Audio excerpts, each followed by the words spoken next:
Kia ora koutou.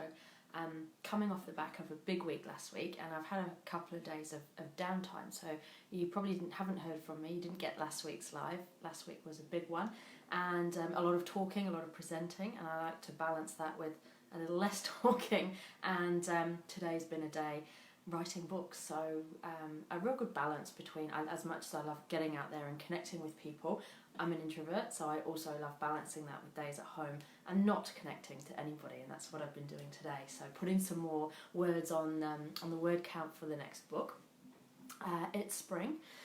We've changed the clocks, and I don't know about you, but I'm kind of feeling the hangover from that. I always get, for the first few days, you lose that hour, but it affects you for days on end, and of course we've got the spring winds that come with that, although in Wellington we call it spring winds, but it's kind of like all year round, not just spring that it's like this.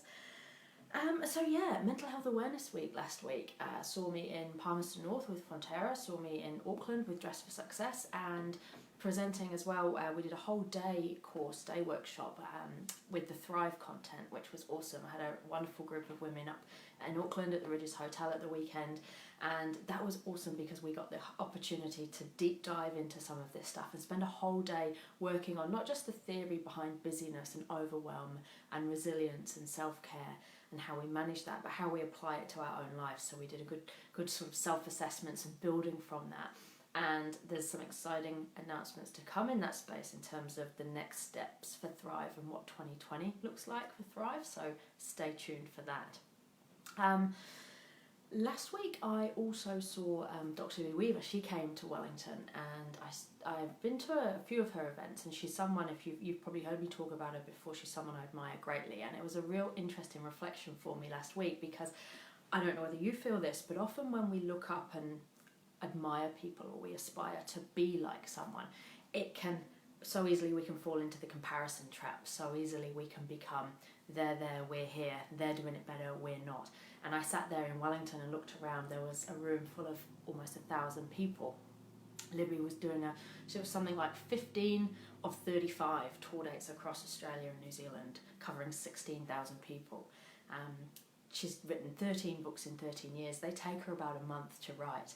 And normally when I hear this stuff, I go straight into, why can't I be like that? Why aren't I that further on? It takes me too long to write books. I don't get this many people. But interestingly enough, this week I was actually looking at, when I sat there, wow, if in 13 years she's achieved this, what does the next decade hold for me? And that's the point I want us to talk about today, because we can admire people and we can aspire to be them, but the relationship there should be one of inspiration rather than comparison, because as soon as we start comparing ourselves to others, we feel like we're falling short. And quite often when we compare ourselves to others, those others are a little bit further down the road than us, often years ahead. So it's not fair for us to compare to them when they're so much further ahead. So rather than looking at this and thinking, why can't I be that far along? Why can't I be that person?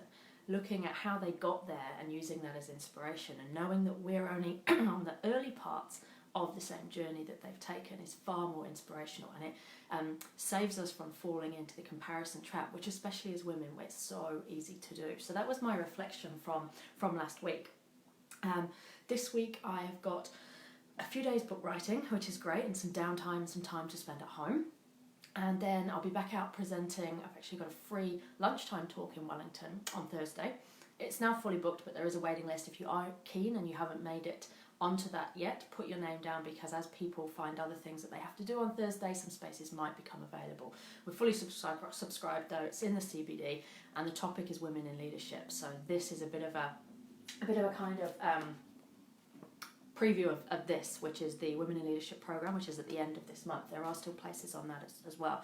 But if you want to come and meet me, have lunch, pick up some top tips around your career development and women in leadership, then join me on Thursday.